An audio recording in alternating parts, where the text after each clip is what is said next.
നിലപാടുകളിൽ വിട്ടുവീഴ്ചയില്ല എന്ന് വാക്കുകൾ കൊണ്ട് മാത്രമല്ല സമൂഹ മാധ്യമങ്ങളിൽ വൈറലായിക്കൊണ്ടിരിക്കുന്ന പോസ്റ്റുകളിൽ കൂടി വ്യക്തമാക്കിയാണ് വിദ്യാഭ്യാസ വകുപ്പ് മന്ത്രി വി ശിവൻകുട്ടി. അദ്ദേഹമാണ് ഇന്ന് QATനിൽ നിന്ന് നമുക്കൊപ്പം. നമസ്കാരം മിനിസ്റ്റർ. നമസ്കാരം. ഈ മിനിസ്റ്റർ തഗ് മിനിസ്റ്റർ ആയിക്കഴിഞ്ഞാൽ ബാക്കിയുള്ള സോഷ്യൽ മീഡിയ ഇൻഫ്ലുവൻസേഴ്സ് ഒക്കെ എന്ത് ചെയ്യുമെന്നൊക്കെയാണ് ഇപ്പോൾ സോഷ്യൽ മീഡിയയിൽ ആൾക്കാർ ചോദിക്കുന്നത്. നമ്മളൊരു ഈ പറഞ്ഞതുപോലെ നിലപാടുകളും അതുപോലെ തന്നെ സമൂഹത്തിന് പ്രയോജനം ചെയ്യുന്ന കാര്യങ്ങളിലും ഒക്കെ സത്യസന്ധമായൊരു നിലപാട് സ്വീകരിക്കുന്നു എന്ന് മാത്രമേ ഉള്ളൂ. പലപ്പോഴും ചില കേന്ദ്രങ്ങൾ നമ്മൾ പരിശോധിച്ച് നോക്കിയാൽ നിലപാടെടുക്കുന്ന ഒന്നായിരിക്കും, പ്രവൃത്തി മാറുന്നതായിരിക്കും. അതിനോട് എനിക്ക് യോജിപ്പില്ല. എന്നെ സംബന്ധിച്ചിടത്തോളം എന്നെ MLA ആക്കി മന്ത്രിയായി ചുമതലപ്പെടുത്തുകയൊക്കെ ചെയ്തിട്ടുള്ള ഇടതുപക്ഷ ജനാധിപത്യ മുന്നണിയുടെ നിലപാടാണ് എൻ്റെ നിലപാടെന്ന് പറഞ്ഞു. പ്രത്യേകിച്ച് CPMൻ്റെ നിലപാടാണ് എൻ്റെ നിലപാട്. ആ നിലപാടാണ് ഞാൻ വ്യക്തമാക്കിയിട്ടുള്ളത്. മന്ത്രിമാരാവുന്നതിന് മുമ്പ് അല്ലെങ്കിൽ അത്തരം ഒരു പദവി ഏറ്റെടുക്കുന്നതിന് മുമ്പ് പറഞ്ഞിരുന്ന പല നേതാക്കന്മാരും ഈ പൊസിഷനിലേക്ക് വരുമ്പോൾ അത് കുറച്ചും കൂടെ ഇനി അത്രയും തുറന്നു പറയണ്ട എന്നൊക്കെ കരുതി അങ്ങനെ മാറി നിന്ന പലരും ഉണ്ട്. മന്ത്രിയാകുന്നതിന് മുമ്പ് വി ശിവൻകുട്ടി അങ്ങനെ തുറന്നടിച്ച് അഭിപ്രായം പറയുന്ന ആളാണ്. അത് മലയാളികൾക്ക് അറിയുകയും ചെയ്യാം. പക്ഷേ മന്ത്രിയാകുമ്പോൾ ഇതൊരു ഒരു ഒരു തടസ്സം പോലെയോ അങ്ങനെ എന്തെങ്കിലും അങ്ങനെയൊന്നും ഇല്ല. മന്ത്രിമാർക്കും അങ്ങനെ തുറന്നു പറയാം. അങ്ങനെ അതിലൊരു വേർതിരിവില്ല. ഒരു പ്രോട്ടോകോൾ അനുസരിച്ചും അങ്ങനെ കൂടെ പ്രോട്ടോകോളിലും ഭരണഘടനയിലൊന്നും മന്ത്രിമാരുടെ അഭിപ്രായ പ്രകടനത്തെ സംബന്ധിച്ചോ ഒന്നും പറയുന്നില്ല. ഭരണഘടനയ്ക്കെതിരാവാൻ പാടില്ല, സത്യപ്രതിജ്ഞയ്ക്കെതിരാവാൻ പാടില്ല. പക്ഷേ നഗ്ന സത്യങ്ങൾ വിളിച്ചു പറയുന്നതിൽ യാതൊരു തെറ്റും കാണുന്നില്ല. അപ്പോൾ ഞാൻ മുമ്പും നിലപാടുകൾ ഉറച്ചു നിന്നിട്ടുണ്ട്. അതിൽ ശരിയാണെന്ന അഭിപ്രായമുള്ളവരുണ്ട്, തെറ്റാണെന്നുള്ള അഭിപ്രായമുണ്ട്. ഇന്നും അത് കോടതിയിൽ ഇരിക്കുന്ന കേസാണ്. ഒന്നിപ്പോൾ നിയമസഭയിൽ നടന്നിട്ടുള്ള ഒരു കയ്യാങ്കളിയുമായിട്ട് ബന്ധപ്പെട്ടുള്ള പ്രശ്നങ്ങൾ, അതിൽ അനുകൂലിച്ചും പ്രതികൂലിച്ചും അഭിപ്രായം വന്നവരുണ്ട്. എൻ്റെ നിലപാട് ഞാൻ അവിടെ വ്യക്തമാക്കി എന്ന് മാത്രമേ ഉള്ളൂ. അതപ്പോൾ അവസാന തീരുമാനം എടുക്കേണ്ടത് കോടതിയാണ്. കോടതിയിൽ ആ കേസ് നിൽക്കുകയാണ്. അപ്പം അതുകൊണ്ട് മന്ത്രിമാരായതുകൊണ്ടോ MLA ആയതുകൊണ്ടോ മേയർ ആയതുകൊണ്ടോ ഒരു ജനാധിപത്യപരമായിട്ടുള്ള കാര്യങ്ങളിൽ ഒരു നിലപാടെടുക്കാതെ ഒളിച്ചോട്ടം നടത്തുന്നത് കാപട്യമാണ്. അവരാണല്ലോ, നേതാക്കളാണല്ലോ ആദ്യം നിലപാടെടുക്കേണ്ടത്. ആ നിലപാടിൻ്റെ അനുസരിച്ചാണല്ലോ ജനം നിലപാട് സ്വീകരിക്കേണ്ടത്. ജനങ്ങളും വിശ്വസിച്ചിരിക്കുന്നത് ജനപ്രതിനിധികളാണല്ലോ. അതിനുവേണ്ടിയാണല്ലോ അവർ വോട്ട് ചെയ്തത്. ആ ജനപ്രതിനിധികൾ എന്ത് നിലപാടെടുക്കുന്നു എന്ന് സംബന്ധിച്ചിടത്തോളം അവർ അന്വേഷിച്ചുകൊണ്ടിരിക്കുകയാണല്ലോ, അല്ലെങ്കിൽ അത് അവർ നിരീക്ഷിച്ചുകൊണ്ട് ഇരിക്കുകയാണ്. അപ്പോൾ നിലപാടുകൾ നമുക്ക് എടുക്കാതിരുന്നാൽ അത് അഭിപ്രായം ഇല്ലാത്തൊരു വ്യക്തിത്വമായി മാറുമല്ലോ. സൂംബയെക്കുറിച്ച് മിനിസ്റ്റർ, സംസ്ഥാനത്തെ സ്കൂളുകളിൽ നടപ്പാക്കിയ സൂംബ ലോക ശ്രദ്ധ നേടി എന്നാണ് മിനിസ്റ്റർ പറഞ്ഞത്. സൂംബയായിട്ട് ബന്ധപ്പെട്ട പ്രതിഷേധങ്ങളൊക്കെ പരിപൂർണമായിട്ട് അവസാനിച്ചു എന്ന് തന്നെയാണ് വിദ്യാഭ്യാസ വകുപ്പ് കണക്കാക്കുന്നത്. പൂർണ്ണമായിട്ട് അവസാനിച്ചു. വേറെ പ്രതിഷേധമൊന്നും വരുന്നില്ല. ഓരോ ദിവസം കഴിയുന്തോറും ഓരോ സ്കൂളുകളിൽ ഈ പ്രചരണത്തിൻ്റെ അടിസ്ഥാനത്തിൽ കുട്ടികൾ അങ്ങനെ ഏതാണ്ട് എല്ലാ കുട്ടികളും ടീച്ചർമാരും കഴിഞ്ഞ ദിവസം ഞാൻ സോഷ്യൽ മീഡിയയിൽ നോക്കിയപ്പോൾ ഒരു ഏരിയയിലുള്ള ടീച്ചർമാരെല്ലാം കൂടെ ചേർന്നുകൊണ്ട് അവർ നൃത്തം ഇത് പഠിക്കുകയാണ്. ഇതിൽ ഒരാവശ്യമില്ലാത്ത കാര്യമാണ് ഈ വിവാദമായിട്ട് കൊണ്ടുവന്നത്. നമുക്ക് വിദ്യാഭ്യാസ വകുപ്പിൽ എന്തെങ്കിലും കാര്യങ്ങൾ ചെയ്യാൻ ആഗ്രഹിച്ചാൽ അതിന് പിന്തുണയിലേ നൽകേണ്ടത്. ഇപ്പോൾ ഇന്നത്തെ മാധ്യമങ്ങളിൽ നിങ്ങൾ കണ്ടു കാണും, ഇന്ത്യയിൽ നമുക്ക് 2ാം സ്ഥാനം 1ാം സ്ഥാനം വന്നിരിക്കുന്നു. അത് 3 വർഷത്തിന് ശേഷം നടന്നിട്ടുള്ള കാര്യമാണ്. അപ്പോൾ അത് പുതിയ ക്വസ്റ്റ്യൻ പേപ്പർ, പുതിയ മോഡലായിരുന്നു. ഒരു പൈസ പോലും കേന്ദ്ര ഗവൺമെൻറ്റിന് കിട്ടിയിട്ടില്ല. ഒരു 3 മാസത്തെ അശ്രാന്ത പരിശ്രമമാണ് നമ്മുടെ കുട്ടികൾ ഈ നിലയിലത്തേക്ക് ദേശീയ അടിസ്ഥാനത്തിൽ ഉയർത്തപ്പെട്ടത്. അപ്പോൾ ഇനിയുള്ള ആധുനിക വിദ്യാഭ്യാസ രീതി വെച്ച് നോക്കുമ്പോൾ വെറും പുസ്തകപ്പുഴുക്കളായി മാത്രം കുട്ടികളെ നമുക്ക് വിടാൻ വേണ്ടി പറ്റില്ല. നന്നായി അവർ പഠിക്കണം അക്കാഡമിക്കായിട്ട്. ആ പഠിക്കുന്നതിന് വേണ്ടിയുള്ള ഒരു സംവിധാനവും ഒരു അവസരവും ഉണ്ടാക്കി കൊടുക്കേണ്ടതായിട്ടുണ്ട്. പല കുട്ടികൾക്കും അവർക്ക് ആരോഗ്യ പ്രശ്നങ്ങളുള്ളവരുണ്ടാവാം, മാനസിക പ്രശ്നങ്ങളുള്ളവരുണ്ടാവാം. അങ്ങനെയൊക്കെ ഉള്ള കുട്ടികളെ സംബന്ധിച്ചിടത്തോളം അതെല്ലാം ദൂരീകരിച്ചുകൊണ്ട് പഠനം, ആത്യന്തികമായ പഠനത്തിലേക്ക് എത്തിക്കുക എന്നുള്ള പ്രക്രിയയാണ് നമ്മൾ സൂംബയിലെത്തിക്ക് കൊണ്ടെത്തിച്ചത്. സൂംബ ബഹുമാനപ്പെട്ട മുഖ്യമന്ത്രി ഒരു കാര്യം ചൂണ്ടിക്കാണിച്ചത് മാത്രമേ ഉള്ളൂ. ഇപ്പോൾ യോഗയുണ്ട്, സൂംബയുണ്ട്, മറ്റ് ഡ്രിൽസ് ഉണ്ട്, പിന്നെ മറ്റ് ഗെയിംസ് ഉണ്ട്. ഇതിലൊക്കെ തന്നെ കുട്ടികളെ പങ്കെടുപ്പിക്കുന്നുണ്ട്. ഇതിൽ നമുക്ക് നമുക്ക് ഒരിക്കലും അംഗീകരിക്കാൻ കഴിയാത്ത അധ്യാപകൻ കൂടിയാണ് ഈ ഒരു സംഘടനയുടെ പ്രസിഡന്റ് എന്ന് പറയുന്ന അധ്യാപകൻ കൂടിയാണ്. കേരള ഗവൺമെൻറ്റിൻ്റെ ഫണ്ട് ശമ്പളം വാങ്ങുന്ന വ്യക്തിയും കൂടെയാണ്. ഈ കുട്ടികളാകെ ആക്ഷേപിക്കുന്ന രൂപത്തിലുള്ള ഒരു പ്രസ്താവനയാണ് നടത്തിയത്. ചെറുവസ്ത്രം എന്ന് പറഞ്ഞാൽ വലിപ്പത്തിലുള്ള വസ്ത്രം, ചെറുവസ്ത്രമാണ്, അല്പവസ്ത്രം. അതെ, അല്പവസ്ത്രം ധരിച്ചുകൊണ്ട് നടത്തുന്നതെന്ന് വെച്ചാൽ കുട്ടികൾ യൂണിഫോമിലാണ് നടത്തുന്നത്. അത്ര പോലും വിവരമില്ലാത്തതാണ്. എനിക്ക് തോന്നുന്നത് ഏറ്റവും ന്യായമായിട്ടുള്ള വസ്ത്രം ധരിച്ചുകൊണ്ട് പിന്നെ നൃത്തം ചെയ്യുന്നത് സൂംബയാണ്. ഇപ്പം നിങ്ങൾ നോക്കൂ, സ്വിമ്മിങ് നടത്തുന്നവർക്ക് അതിൻ്റെ ഒരു വസ്ത്ര കോഡുണ്ടല്ലോ, കോഡുണ്ട്. ഫുട്ബോളിന് അങ്ങനെ ഓരോന്നിനും ഓരോ കോഡുണ്ട്. അതൊന്നും ഒരു പിന്നെ മതവുമായി ബന്ധപ്പെടുത്തേണ്ട ഒരു കാര്യമില്ല. ഒരു കാര്യമുണ്ട്, കേരളത്തിലെ ക്യാമ്പസുകളിൽ ആവശ്യമില്ലാതെ മതവും അതേപോലെ തന്നെ പിന്നെ വർഗീയതയും ഒരു കോണുകളിൽ നിന്നും പിന്നെ അടിച്ചേൽപ്പിക്കുന്നതിന് വേണ്ടിയുള്ള പരിശ്രമം നടത്തിയാൽ അത് അനുവദിക്കുന്ന പ്രശ്നമേ ഇല്ല.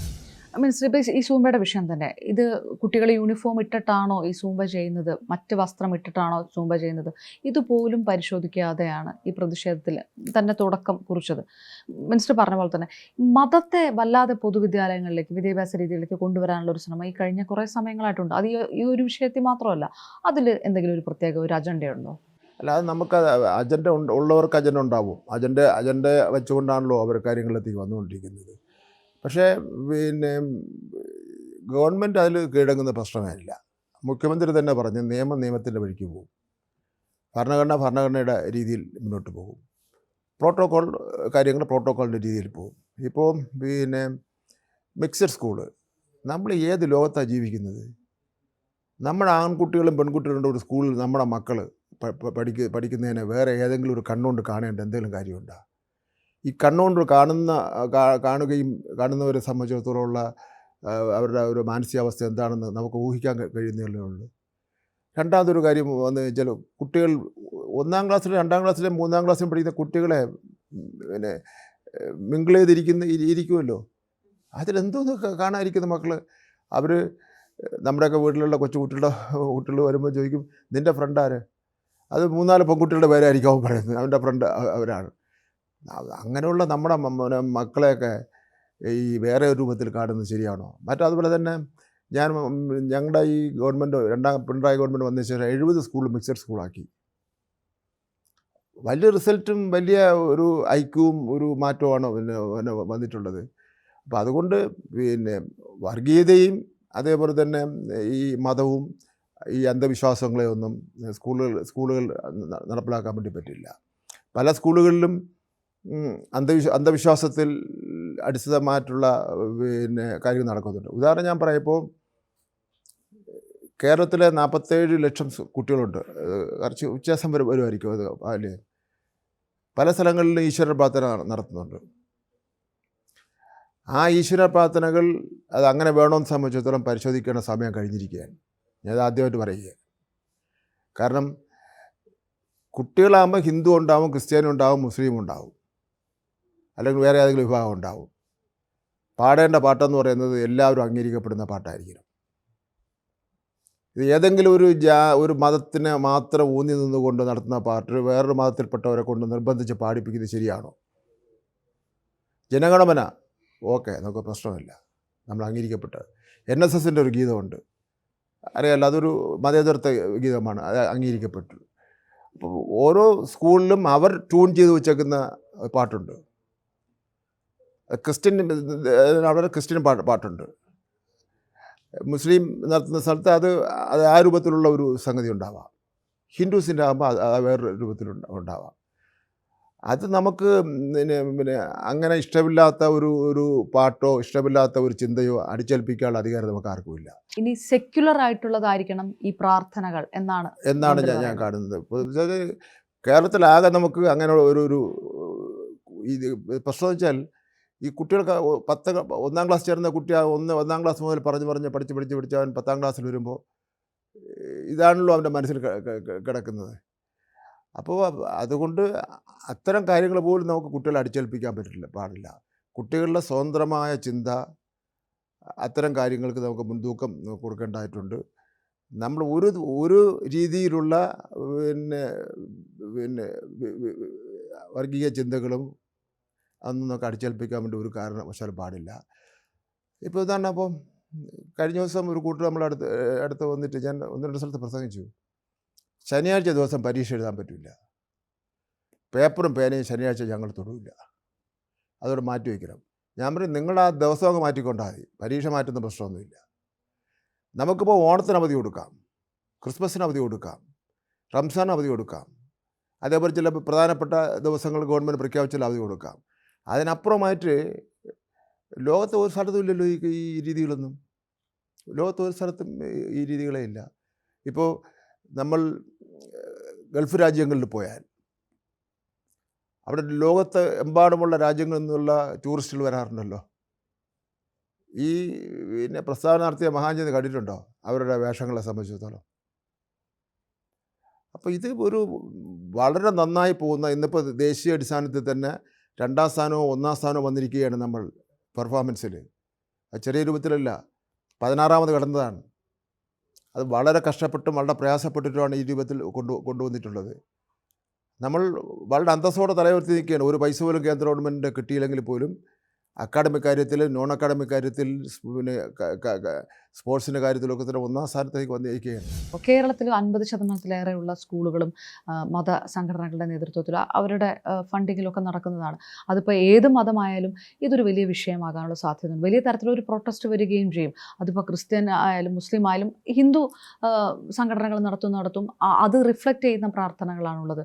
അത് പ്രാക്ടിക്കലായിട്ട് സർക്കാരുകൾ തീരുമാനം നടപ്പാക്കാൻ ഞങ്ങളൊരു തീരുമാനം എടുക്കാൻ വേണ്ടി പോകുന്നില്ല, സമൂഹത്തിൽ ചർച്ചയ്ക്ക് വേണ്ടി വിടുകയാണ്. നിരവധി കത്തുകൾ എനിക്ക് വരുന്നുണ്ട്. എൻ്റെ മകനെ കൊണ്ട് നിർബന്ധിച്ചത് പാടിപ്പിക്കുന്നു, എൻ്റെ മകളെ കൊണ്ട് നിർബന്ധിച്ചത് പാടിപ്പിക്കുന്നു, ഞങ്ങൾക്ക് ഇഷ്ടമില്ല. അതുകൊണ്ട് നിങ്ങളൊരു കോമൺ പിന്നെ പ്രാർത്ഥന എന്ന് പറയാൻ പറ്റില്ല, ഒരു കോമൺ പിന്നെ ഗാനം സ്കൂൾ ആരംഭിക്കുമ്പോൾ ആവശ്യമാണ് എന്ന നിലയിൽ പല കോണുകളിൽ നിന്നുള്ള നിർദ്ദേശങ്ങൾ പിന്നെ വരുന്നുണ്ട്. ശരിയാണ്. അപ്പോൾ സർക്കാർ അങ്ങനെ ഒരു നിർദ്ദേശം കൊടുക്കും, ഇതൊന്നും പരിശോധിക്കണം. നിർദ്ദേശമൊന്നും കൊടുക്കുന്നില്ല. ഞാൻ എൻ്റെ ഒരു അഭിപ്രായ പ്രകടനം നടത്തിയാണ്. സമൂഹം ചർച്ച ചെയ്യട്ടെ അത് എങ്ങനെ വേണമെന്ന് സംബന്ധിച്ചിടത്തോളം. അങ്ങനെ പൊതുവിൽ സമൂഹം ചർച്ച ചെയ്താൽ എല്ലാ സ്കൂളുകളിലും ഒരേ പിന്നെ NSSൻ്റെ ഗാനം പാടുന്ന പോലെ ഒരു പാട്ട് കുട്ടികൾക്ക് രാവിലെയും വൈകുന്നേരം പാടുന്നതിന് വേണ്ടിയുള്ളൊരു പാട്ട് തയ്യാറാക്കുന്നതിന് ഗവൺമെൻറ് ഇതിലില്ല.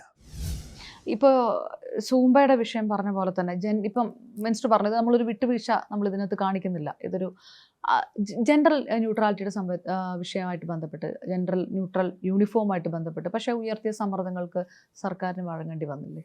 അല്ല, അങ്ങനെ പിൻവാങ്ങിയിട്ടില്ല. പിന്നെ അതായത് യൂണിഫോം നിശ്ചയിക്കേണ്ടതിന് ഒരു പ്രോട്ടോക്കോളുണ്ട്. സ്കൂളിലെ PTA, പാരൻറ്റ് ടീച്ചേഴ്സിൻ്റെ അസോസിയേഷൻ, പിന്നെ തദ്ദേശ സ്വയംഭരണ സ്ഥാപനം, ഇതടങ്ങിയ ഒരു കമ്മിറ്റിയുണ്ട്. ആ കമ്മിറ്റി നിശ്ചയിക്കാം, അല്ല വിഡ്രോ ചെയ്തല്ല. അതായത് ജെൻഡർ ന്യൂട്രാലിറ്റി എന്ന കാര്യത്തിനകത്ത് സർക്കാർ പിന്നോട്ട് പോയിട്ടില്ല. കുട്ടികൾക്ക് ഓരോ സ്കൂളിലെയും അധികാരികൾ എന്ന് പറഞ്ഞാൽ ലോക്കൽ ബോഡീസാണ്, PTA ആണ്, അതുപോലെ തന്നെ കുട്ടികളാണ്. അവരൊരുമിച്ച് കൂടിയിരുന്ന യോഗത്തിൽ അവർക്ക് തീരുമാനിക്കാം ഏത് വേഷം വേണമെന്ന് തീരുമാനിക്കാം. അപ്പോൾ അതൊരു അവരുടെയും കൂടെ അഭിപ്രായം മാനിച്ചുകൊണ്ട് തീരുമാനിക്കാമല്ലോ. A എന്ന് പറഞ്ഞാൽ സ്കൂളിലെ യൂണിഫോം ആയിരിക്കുമല്ലോ B എന്ന് പറഞ്ഞാൽ സ്കൂളിലെ യൂണിഫോം. അപ്പോൾ അതിനെ സംബന്ധിച്ചിടത്തോളം കേരളത്തിലെ സ്കൂൾ യൂണിഫോമിനെ സംബന്ധിച്ചിടത്തോളം, അക്കാഡമിക് കാര്യങ്ങളെ സംബന്ധിച്ചിടത്തോളം, പിന്നെ സ്കൂൾ നടത്തിപ്പിനെ സംബന്ധിച്ചിടത്തോളം, വിദ്യാഭ്യാസ സ്ഥാപനത്തെ നടത്തിപ്പിനെ സംബന്ധിച്ചിടത്തോളം ഒന്നും അതൊക്കെ ഒരു തിരഞ്ഞെടുക്കപ്പെട്ട ഗവൺമെൻറ് ഉണ്ടല്ലോ. ആ ഗവൺമെൻറ് ആ കാര്യങ്ങൾ ചെയ്യും. ആ ചെയ്യുന്ന കാര്യത്തിൽ എന്തെങ്കിലും സംശയമുണ്ടെങ്കിൽ പിന്നെ സമീപിച്ചാൽ, അല്ലെങ്കിൽ രേഖാമൂലം സംശയം എഴുതന്നാൽ സംശയം ദൂരീകരിക്കുന്നതിനുള്ള നടപടി ഞങ്ങൾ സ്വീകരിക്കും. മിനിസ്റ്റർ, ഇതിപ്പോൾ ഈ സൂംബയുടെ വിഷയം വന്നപ്പോൾ അതൊരു വിഭാഗത്തിൽ നിന്നാണ് വന്നത്. ഇപ്പോൾ വിസ്റ്റം അടക്കമുള്ളവർ പറഞ്ഞത് അത് ഒരു മതവിശ്വാസമായിട്ട് ബന്ധപ്പെട്ട്, മറുഭാഗത്തെന്നും പറഞ്ഞു അതായത് യോഗ പരിശീലകരെ അടക്കം ഒഴിവാക്കാനുള്ള പരിപാടിയാണ്, ഇതിനകത്ത് ഈ വിദേശ ഉൽപ്പന്നങ്ങൾ കൊണ്ടുവരികയാണ് എന്ന് പറഞ്ഞ് രണ്ട് ഭാഗത്തുനിന്നും, സംഘപരിവാറിൻ്റെ ഭാഗത്തുനിന്നും ആ വിഷയം യോഗയൊന്നും ഒഴിവാക്കുന്ന പ്രശ്നമേ ഇല്ല. ഇപ്പോൾ ഞങ്ങൾ തന്നെ പൊതുവിദ്യാഭ്യാസ വകുപ്പിൻ്റെ കീഴിലുള്ള ഒരു സ്ഥാപനമുണ്ട്. സ്ഥാപനത്തിൻ്റെ പേര് ഞാൻ മറന്നുപോയി. ഒരു സ്വതന്ത്രമായിട്ട് പ്രവർത്തിക്കുന്ന സ്ഥാപനമാണ്. ആ സ്ഥാപനം പിന്നെ യോഗ കോഴ്സ് നടത്തുന്നുണ്ട്. കേരളത്തിലെ എല്ലാ വിദ്യാലയങ്ങളിലും ഈ സൂംബ മാത്രമല്ല അവസാനമായി നടത്തുന്നത്. അത് നടത്തുന്ന 8-10 ഇനങ്ങളിൽ ഒന്ന് മാത്രമാണ് സൂംബ. പിന്നെ ഇതിൽ ഓരോന്നിനും ഓരോ ഈ താല്പര്യമുള്ള കുട്ടികളുണ്ടാവുമല്ലോ. ഇപ്പോൾ ഗ്രൂപ്പായിട്ട് നിന്ന് പാടി പിന്നെ നൃത്തം ചെയ്യുന്നതും പിന്നെ യോഗ ഒറ്റയ്ക്ക് നിന്ന് കാര്യങ്ങൾ ചെയ്യുന്നതും ഓരോരുത്തർക്കും ഓരോ താല്പര്യമാണല്ലോ. താല്പര്യം അനുസരിച്ച് അവർക്ക് ചേരാൻ കുട്ടികൾക്ക്. നമുക്കിപ്പോൾ ഒരു കുറവെന്ന് വെച്ചാൽ കുറച്ച് അധ്യാപകരുടെ കുറവുണ്ട് സ്പോർട്സിൻ്റെ. അത് നികത്താൻ വേണ്ടിയുള്ള ശ്രമത്തിലാണ്. പിന്നെ എല്ലാ സ്കൂളുകളിലും 14,000-ഓളം വരുന്ന സ്കൂളുണ്ട്. എല്ലാ സ്കൂളുകളിലും ഇതിന് താല്പര്യമുള്ള 1-2 ടീച്ചർമാർ ഉണ്ടാവും. അവർ ട്രെയിനിങ് കിട്ടിയതായിരിക്കും. അപ്പോൾ അതിൽ അങ്ങനെയൊന്നും പിന്നെ പിന്നെ ഇതിനെ നമ്മുടെ യോഗ ഏറ്റവും കൂടുതൽ പിന്നെ പ്രോത്സാഹിപ്പിച്ചിട്ടുള്ളത് ബഹുമാനപ്പെട്ട മുഖ്യമന്ത്രിയും പിന്നെ കേരള ഗവൺമെൻറ്റുമാണ്. അപ്പോൾ അതുകൊണ്ട് അതിൻ്റെയും തെറ്റായിട്ടൊരു അവകാശവാദം ഏറ്റെടുക്കാൻ ആരും വരേണ്ടതായിരിക്കും. മിനിസ്റ്ററെ, സൂംബ എതിർത്തോന്ന് 2 പോയിന്റ് പറഞ്ഞിരുന്നു. മീൻസ് മന്ത്രിയോട് തന്നെ ചോദിച്ചത് ആൾക്കാർക്ക് ക്ലിയർ ആവുമെന്ന് വിചാരിച്ചിട്ടാണ് ചോദിക്കുന്നത്. ഒന്ന്, ലഹരിക്ക് എതിരായിട്ടുള്ള ഒരു പ്രതിരോധം എന്ന മട്ടിൽ സൂംബ കൊണ്ടുവരുന്നതിൻ്റെ അർത്ഥം എന്താണെന്ന് ചോദിക്കുന്നു. രണ്ടാമത്, ഈ ഡാൻസ് കളിച്ച് കഴിയുമ്പോൾ ഈ കുട്ടികളൊക്കെ അടുത്തത് പോകാൻ പോകുന്നത് DJ പാർട്ടിയിലേക്കായിരിക്കും. ഇതാണ് ഈ പ്രകടമാകുന്ന ആശങ്ക. ആശങ്കയ്ക്ക് യാതൊരു പിന്നെ അടിസ്ഥാനവുമില്ല. അതെല്ലാം ഒരു പിന്നെ അവകാശവാദം ഉന്നയിച്ച് ഇതിൻ്റെ ഒരു ഭംഗി കെടുത്തുന്നതിന് വേണ്ടിയുള്ള കാര്യം മാത്രമേ ഉള്ളൂ. നമുക്ക് പിന്നെ ഇതിലൊരു മാസ് ഡ്രിൽ എന്നുള്ള നിലയിൽ മാത്രമേ നമ്മളിതിനെ കണ്ടിട്ടുള്ളൂ. മാസ്സായിട്ട് കുട്ടികളിൽ നിന്ന് ഡ്രിൽ. ഇപ്പം നമുക്ക് തന്നെ ഇതൊരു SCRT നിയോഗിച്ച ഒരു കമ്മിറ്റിയുടെ റിപ്പോർട്ട് പ്രകാരമാണ് ഞങ്ങൾ ചെയ്യുന്നത്. ആ റിപ്പോർട്ടിൽ പറയുന്നുണ്ട്, ഒറ്റയ്ക്കൊരു കുട്ടി ചെയ്യുന്നതിനേക്കാൾ മാസമായിട്ടൊരു പിന്നെ കുട്ടികൾ ചെയ്യുമ്പോൾ അവർ കുറച്ചുകൂടെ ഇൻട്രസ്റ്റഡ് ആയി വരും ഏത് ഇനമായിരുന്നാലും. അല്ലാതെ പിന്നെ വിദേശത്തുള്ള സൂംബ ഇവിടെ കൊണ്ട് സ്ഥാപിക്കാനും സ്വദേശത്തുള്ള യോഗ അടിച്ചു കളയാനുള്ള ശ്രമത്തിലല്ല, എല്ലാത്തിനും തുല്യ പ്രാധാന്യം കൊടുത്തുകൊണ്ട് ഈ ഡാൻസ് കളിച്ച സ്കൂളിൽ പിന്നെ DJ പാർട്ടി നടക്കും, അതാണ് ഇടത് സർക്കാർ എന്നൊക്കെയാണ് ഇവർ പറഞ്ഞുകൊണ്ടൊക്കെ ഇരുന്നത്. അത് അവർ സ്വാഭാവികമായിട്ട് പിന്നെ വരുന്ന ഒരു പ്രതിപക്ഷ വിമർശനമായിട്ട് മാത്രം. അല്ല, ഈ പ്രതിപക്ഷത്തിന്റെ വിമർശനം ഉണ്ട് എന്ന് തോന്നുന്നില്ലേ വിഷയത്തിൽ? പ്രതിപക്ഷം കുറച്ചും കൂടെ സർക്കാരിന് അനുകൂലമായിട്ടല്ലേ പ്രതിപക്ഷം ഇന്നത്തെ നിലപാടെടുത്തത്? പ്രതിപക്ഷം അങ്ങനെ തന്നെ നിലപാടെടുത്തത്. ഞാൻ പറഞ്ഞ ഈ വിമർശനം വെച്ചത് ഒരു പ്രതിപക്ഷ മനോഭാവത്തോടുകൂടിയുള്ള വിമർശനം എന്നുള്ള നിലയിലും അല്ല. അങ്ങനെ നമ്മുടെ കേരളത്തിലെ ഏതെങ്കിലും സ്കൂളുകൾ DJ പാർട്ടി നടക്കും? നമ്മുടെ കേരളത്തിലെ ഈ പ്രാവശ്യം സ്കൂൾ അവസാന ദിവസം ഞങ്ങളൊരു സർക്കുലർ ഇറക്കി. നിങ്ങളാരും ശ്രദ്ധിച്ചിട്ടില്ല, പക്ഷേ പത്രങ്ങളെ കുറച്ച് വന്നിട്ടുണ്ടായിരുന്നു. ലാസ്റ്റ് ഡേ സാറിനെ കൊടുത്തിരുന്നു, ഒന്നും നടന്നില്ല. അപ്പം അങ്ങനെ വളരെ നമ്മൾ ജാഗ്രതയോട് കാണണം. ജാഗ്രതയോട് കണ്ടില്ലെങ്കിൽ പല കാര്യങ്ങളും നടക്കും. ഇപ്പോൾ ഒരു DJ പാർട്ടി നടക്കണം, സ്കൂളിലെ പിന്നെ ആരെങ്കിലും അറിയാതെ നടക്കും അവിടെ. അതിലത്തേക്കൊന്നും നമ്മൾ ഈ ഒരു നല്ല വഴിയിലെത്തേക്ക് കാര്യങ്ങൾ പോകുമ്പോൾ അതിനെ തെറ്റായ ഒരു വഴിയിലെത്തേക്ക് വിടേണ്ട ഒരു കാര്യമില്ല. അതുണ്ടെങ്കിൽ മാത്രം ആ സമയം ചർച്ച ചെയ്താൽ മതിയല്ലോ. ഉണ്ടാവാൻ പോകുന്നു എന്ന് പറഞ്ഞാൽ ചർച്ച ചെയ്യേണ്ട ഒരു കാര്യമില്ലല്ലോ. വിദ്യാഭ്യാസ വകുപ്പിൻ്റെ ചുമതലയുള്ള മന്ത്രി എന്നതിനപ്പുറത്തേക്ക് വി ശിവൻകുട്ടി എന്ന ഒരു രാഷ്ട്രീയ നേതാവിൻ്റെ വ്യക്തിപരമായ അഭിപ്രായങ്ങൾ കൂടി ഇതിനകത്തുണ്ട്. അത് ഇടത് സർക്കാരിനെ സംബന്ധിച്ചോളം, മുഖ്യമന്ത്രി പിണറായി വിജയനെ സംബന്ധിച്ചോളം അത് പൂർണ്ണമായിട്ട് അത് അംഗീകരിക്കുകയും ചെയ്യുന്നുണ്ട്. അങ്ങനെ ഒരു പൂർണ്ണ പിന്തുണ കൂടി താങ്കൾക്കുണ്ട് സർക്കാരിൻ്റെ ഭാഗം. മുഖ്യമന്ത്രി നമ്മുടെ പൊതുവിദ്യാഭ്യാസത്തെ 1 മുതൽ 12 വരെയുള്ള പൊതുവിദ്യാഭ്യാസത്തെ അങ്ങേറ്റം പ്രാധാന്യം കൊടുക്കുകയാണ്. ലഹരിയുടെ കാര്യത്തിൽ മുഖ്യമന്ത്രി അങ്ങേറ്റത്തെ നിലപാടാണ് സ്വീകരിച്ചിരിക്കുന്നത്. ലഹരിയുടെ കാര്യമൊക്കെ ഇട്ട പരിപാടി നടന്നില്ലെങ്കിൽ, അതിൻ്റെ പ്രവർത്തനം നടന്നില്ലെങ്കിൽ മുഖ്യമന്ത്രി ദേഷ്യം വരും. പ്രൈമറി നിങ്ങളിപ്പോൾ ചെന്നുകൊണ്ടെങ്കിൽ ടെലിവിഷൻ ചാനലാണല്ലോ, പ്രൈമറി കുട്ടികളുടെ പ്രശ്നം, പ്രൈമറി സ്കൂളിലെ കുട്ടികളുടെ പ്രശ്നം എന്താണെന്ന് ചോദിച്ചു നോക്കെ, കൃത്യം പറഞ്ഞിരിക്കും. ഇപ്പോൾ 1 മുതൽ 12 വരെയുള്ള ക്ലാസ്സിലെ കുട്ടികളാണ് വളർന്ന് വന്ന് രാജ്യത്തിൻ്റെ ഭാവി തലമുറ ആവേണ്ടതെന്നുള്ള നല്ല ബോധ്യം മുഖ്യമന്ത്രിക്കുണ്ട്. എല്ലാവർക്കും ഉള്ളതുപോലെ തന്നെ, കുറച്ച് കൂടുതലാണ് മുഖ്യമന്ത്രിക്ക്. അതുകൊണ്ട് തന്നെ എല്ലാ പിന്തുണയും അദ്ദേഹം നൽകുന്നുണ്ട്. ഈ സൂംബയിലൊന്നും ഒരു വിട്ടുവീഴ്ചയും വേണ്ട എന്ന നിലപാട് തന്നെയാണോ മുഖ്യമന്ത്രി ഗവൺമെൻറ് എടുത്ത നിലപാടിൽ നിന്ന് മാറാൻ മുഖ്യമന്ത്രി പരസ്യമായി പറഞ്ഞതാണല്ലോ. അതിൽ ഒരു തെറ്റായ ഒന്നും കാണുന്നില്ലല്ലോ. തെറ്റായ കാണാത്ത സാഹചര്യത്തോടുകൂടി നമ്മൾ മാറേണ്ട കാര്യമില്ലല്ലോ. അങ്ങനെ ഓരോ സംഘടനകളും കേരളത്തിൽ അത് വേണം ഇത് വേണമെന്ന് ആവശ്യപ്പെട്ടുകൊണ്ടിരുന്നവൻ ഒരു ഗവൺമെൻറ് ഉണ്ടാവുമോ? നാളെ ഇത് ഇപ്പോൾ ഒരു വ്യക്തമാക്കി, നാളെ വേറൊരു കൂട്ട് പറയേണ്ട യോഗ നടത്താൻ വേണ്ടി പറ്റില്ല ഇവിടെ എന്ന് പറഞ്ഞാൽ അങ്ങനെ ചെയ്യാൻ വേണ്ടി പറ്റില്ല. അതൊക്കെ തീരുമാനിക്കാനാണ് ജനങ്ങൾ വോട്ട് ചെയ്ത ഗവൺമെൻറ്റിനോടുള്ളത്. അപ്പോൾ കഴിഞ്ഞ ദിവസം എന്നോട് ആരോ ഒരു പത്രക്കാർ ഇന്നലെ വിളിച്ച് ചോദിച്ചു, ആ പറഞ്ഞ വ്യക്തിയെ നടപടിയെടുക്കാൻ വേണ്ടി പോവുകയാണ്. കേരളത്തിലെ സർക്കാർ ജീവനക്കാർ എങ്ങനെ പ്രവർത്തിക്കണം എന്നെ സംബന്ധിച്ചിടത്തോളം നിയമമുണ്ടല്ലോ. ആ നിയമം ലംഘിച്ച് കഴിഞ്ഞാൽ ഏതെങ്കിലും വ്യക്തിക്ക് പിന്നെ എക്സംഷൻ കൊടുക്കാൻ പറ്റുമോ? അതൊരു രീതിയുണ്ട്. ഇപ്പം എയ്ഡഡ് മാനേജ്മെൻ്റ് ആണെങ്കിൽ ആദ്യം പിന്നെ നടപടി സ്വീകരിക്കേണ്ടത് മാനേജറാണ്, സ്കൂൾ മാനേജറാണ്, ഞങ്ങളല്ല. ഉം. അതിനുശേഷമാണ് ആ മാനേജ്മെൻറ്റ് സ്കൂൾ നടപടി സ്വീകരിച്ച് നമ്മൾ അറിയിക്കേണ്ടത്. ഒരു ഗവൺമെൻറ് സ്ഥാപനത്തിൽ ആർക്കും എന്തു ആവാമെന്ന് പറഞ്ഞു കഴിഞ്ഞാൽ അത് പറ്റില്ലല്ലോ. ഈ നടപടിക്കായ മാത്രമുള്ള കാര്യങ്ങളൊന്നും പോസ്റ്റിനകത്ത് ഇല്ല എന്നായിരുന്നു വിസ്ഡം ഇന്നലെയൊക്കെ അവരുടെ ഭാരവാഹികൾക്ക് അവകാശപ്പെട്ടു. ഗവൺമെൻറ്റിനെ വെല്ലുവിളിക്കാൻ പാടില്ല. ഈ ഗവൺമെൻറ് ഇനിയിപ്പോൾ എന്ത് ചെയ്താലും ഞാൻ എൻ്റെ നിലപാടിൽ ഉറച്ചു നിൽക്കുകയാണ്. ഗവൺമെൻറ് നിലപാട് നമ്മൾ ഇപ്പം ഗവൺമെൻറ് നിലപാടുകൾ പിന്നെ പരസ്യമായിട്ട് പറയാൻ പാടില്ലെന്നുള്ളതാണല്ലോ നമ്മുടെ ഗവൺമെൻറ് നിലപാട്. അത് മാനേജ്മെൻറ്റ് എന്താ തീരുമാനിച്ചോളട്ടെ. ഇപ്പോൾ പ്രതിപക്ഷവും ഈ സൂംബ വിഷയത്തിലൊക്കെ കൂടെ നിൽക്കുന്നുണ്ടെങ്കിലും ഈ സ്റ്റേക്ക് ഹോൾഡേഴ്സിനോട് കൃത്യമായിട്ടുള്ള ചർച്ച നടത്തുന്നില്ല എന്നുള്ളൊരു ആരോപണം അധ്യാപക സംഘടനകൾ, വിദ്യാർത്ഥി സംഘടനകളോട്. വിദ്യാർത്ഥി സംഘടന കഴിഞ്ഞ ആഴ്ച ചർച്ച നടത്തിയിരുന്നു ഈ സൂംബ വിഷയം വന്ന ശേഷം. അല്ല, ഒരു കാര്യം നടപ്പാകുന്നതിന് മുമ്പ് ഇവരെല്ലാവരെയും വിളിച്ചുകൂട്ടി അങ്ങനെ അത്യാവശ്യം നടത്തേണ്ട കാര്യങ്ങൾ ചെയ്യുന്നുണ്ട്. എല്ലാ കാര്യങ്ങളും എല്ലാ സംഘടനകളും വിളിച്ചുകൂട്ടി നടപ്പിലാക്കാൻ വേണ്ടി പറ്റും. ഞങ്ങൾ ഇടതുപക്ഷ ജനാധിപത്യ മുന്നണി അവതരിപ്പിച്ച പ്രകടന പത്രിക കേരളത്തിലെ ജനങ്ങൾ അംഗീകരിച്ചിട്ടുണ്ട്. ആ പ്രകടന പത്രികയുടെ അടിസ്ഥാനത്തിലാണ് കാര്യങ്ങൾ നടത്തിക്കൊണ്ട് പോകുന്നത്. അതിനപ്പുറമായിട്ട് എന്തെങ്കിലും പുതിയ കാര്യം വന്നാൽ ഇവരോട്ട് ആലോചിക്കാറുണ്ട്, ചർച്ച ചെയ്യാറുണ്ട്. ഈ ഒരു ആരോപണം മുന്നിൽ നിൽക്കുന്നതുകൊണ്ടാണോ ഹയർ സെക്കൻഡറിയിൽ പാഠ്യപദ്ധതി പരിഷ്കരണത്തിൽ എല്ലാവരും വരണ്ടവരെല്ലാം ചർച്ച നടത്തണം എന്ന് ഇന്നലെ മന്ത്രി പറഞ്ഞു? അല്ല, പിന്നെ നമ്മുടെ SLCക്കും അങ്ങനെ തന്നെയായിരുന്നു. ഹയർ സെക്കൻഡറി കുറച്ചുകൂടെ നമുക്ക് വിപുലീകരിക്കാം, അതല്ലേ നല്ലത്. ഇന്നലെ കുറച്ചും കൂടി ഡീറ്റെയിൽ ആയിട്ട് മിനിസ്റ്റർ പറഞ്ഞല്ലോ, അതായത് ഇത് കഴിഞ്ഞിട്ടല്ല പിന്നെ പരാതിയായിട്ട് വരേണ്ടത് എല്ലാവർക്കും. അപ്പോൾ അതിനൊരു പ്ലാറ്റ്ഫോം എങ്ങനെയായിരിക്കും? അത് എങ്ങനെയാണ് ടൈം ടേബിൾ തയ്യാറാക്കുന്നുണ്ട് നമ്മൾ. അതിപ്പോൾ എല്ലാ ജില്ലകളിലും താല്പര്യമുള്ളവർക്ക് പങ്കെടുക്കാൻ വേണ്ടി ടൈം ടേബിൾ തയ്യാറാക്കുന്നു. അവിടെ നിന്ന് കിട്ടുന്ന നിർദ്ദേശങ്ങളുണ്ട് വെച്ചുകൊണ്ട് കരിക്കുലം കമ്മിറ്റി കാര്യങ്ങൾ തീരുമാനിക്കും.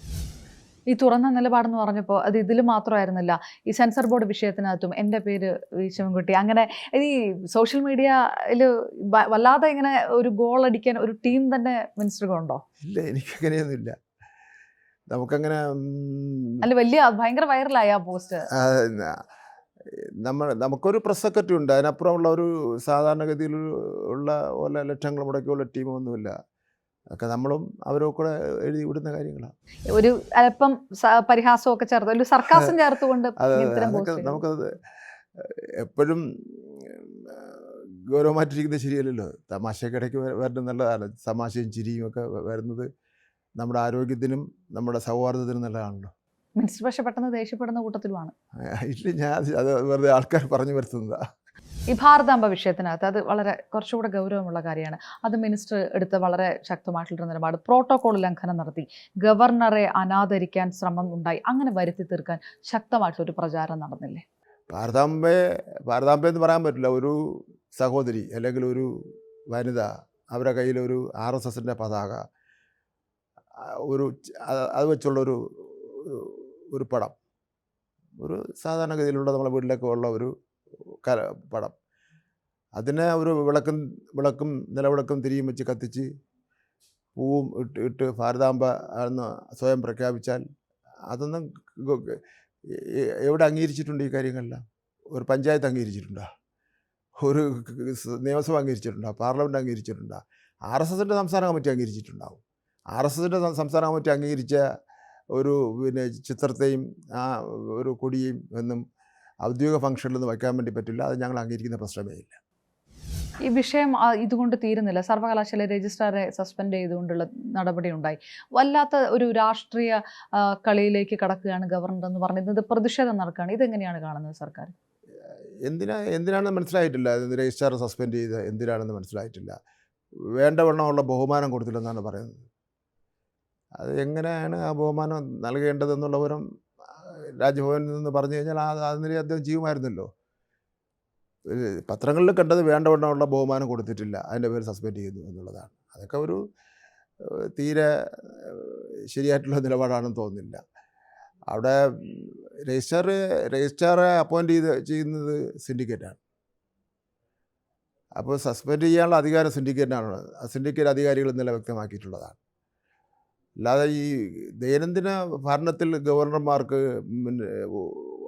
അവർ നേതൃത്വം കൊടുക്കുന്ന സംസ്ഥാനത്ത് ഇടപെടാൻ പാടില്ല എന്ന് തന്നെയാണ് സുപ്രീം കോടതിയിൽ ഏറ്റവും ഒടുവിലത്തെ വിധി വന്നിട്ടുള്ളത്. അതുപോലെ തന്നെ ഭരണഘടനയിലും പറയുന്നുണ്ട് ഗവർണർമാരുടെ ഡ്യൂട്ടീസ് എന്താണെന്ന് പറയുന്നുണ്ട്. ഇപ്പോൾ ഈ പാഠപുസ്തകത്തിൽ നിന്ന് ചേർക്കാൻ വേണ്ടി തീരുമാനിച്ച ശേഷം ഞാൻ അതെല്ലാം എടുത്തൊന്ന് ഒന്നുകൂടെ നോക്കി. ഗവർണർമാർ അത് ഭരണത്തലവനാണ്, കാര്യങ്ങൾ തീരുമാനിക്കേണ്ടത് ക്യാബിനറ്റാണ്. അതല്ലാതെ ദൈനംദിന കാര്യങ്ങളിൽ പോലീസിനെ വിളിച്ചും യൂണിവേഴ്സിറ്റിയിലെ അധികാരികളെ വിളിച്ചും ചർച്ച ചെയ്യുക, അങ്ങനെ രണ്ട് കേന്ദ്രമുണ്ട്, 2 ഭരണകേന്ദ്രമുണ്ട് ഒരു സംസ്ഥാനത്ത്. ഭരണഘടനയിൽ എവിടെയെങ്കിലും പറയുന്നുണ്ടോ 2 ഭരണകേന്ദ്രമുണ്ടെന്ന് പറയുന്നുണ്ടോ? അപ്പോൾ അതുകൊണ്ട് ഗവർണർമാരുടെ കാര്യത്തിൽ സുപ്രീം കോടതി എടുത്ത നിലപാടുണ്ട്, ഭരണഘടനാ നിലപാടുണ്ട്. അതിനപ്പുറം ഒന്നും ജനാധിപത്യ സംവിധാനം നിലനിൽക്കുന്ന ഒരു സംസ്ഥാനത്തോ രാജ്യത്തോ അതൊന്നും അനുവദിച്ചു കൊടുക്കുന്ന പ്രശ്നമേ ഇല്ല. VCയുടെ നിലപാട്, VC ഗവർണർ പറയുന്നതനുസരിച്ച് കളിപ്പാവുക ആകുന്നു. ഈ സംഘാടന സമിതിയുടെ പരാതി നേരെ റിപ്പോർട്ടാക്കി ഗവർണർക്ക് കൊടുക്കുന്നു, ഇങ്ങനെയൊക്കെയുള്ള ഒരു പരാതികളുണ്ട്. VCയുടെ നിലപാടിലും അത് ഏത് തരത്തിലുള്ള VC അങ്ങനെയൊന്നും ഒരു നിലപാട് എടുക്കാൻ വേണ്ടി പാടില്ല. വൈസ് ചാൻസലർ എന്ന് പറഞ്ഞാൽ വളരെ ഏറെ സമൂഹം ബഹുമാനിക്കുന്ന വ്യക്തിത്വമാണ്.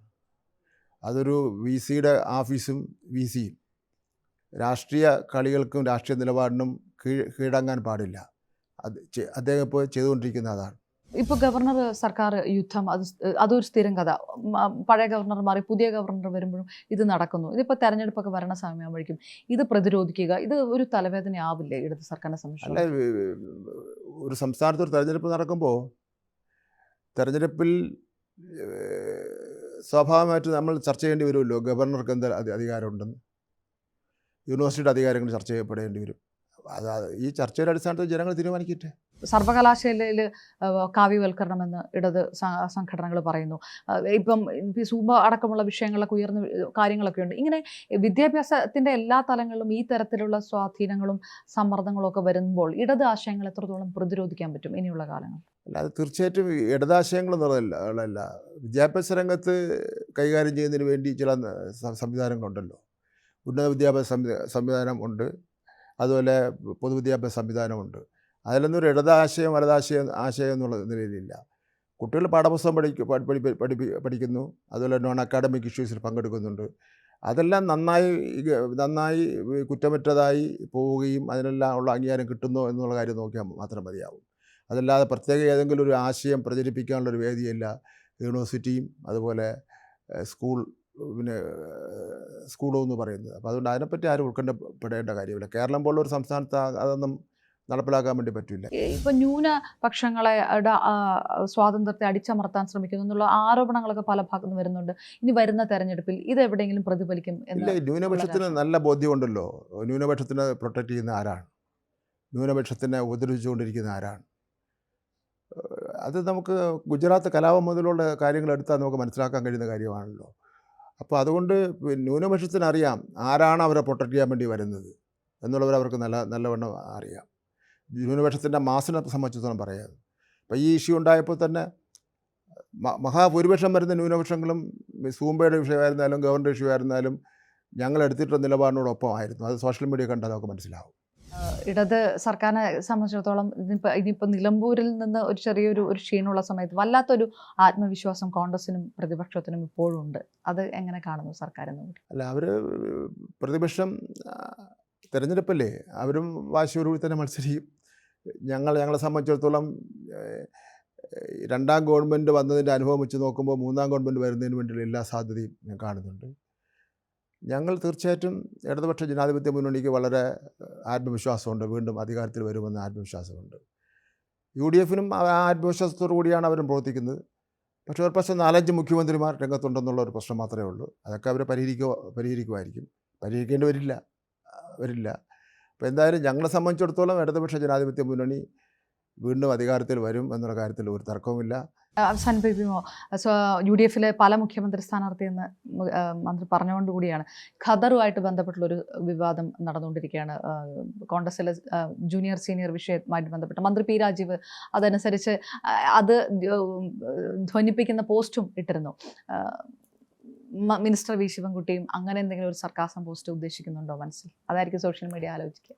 ഖദറും ഖാദിയെല്ലാം എല്ലാവരും വാങ്ങിച്ചിടുന്നത് നല്ലത് തന്നെയാണ്.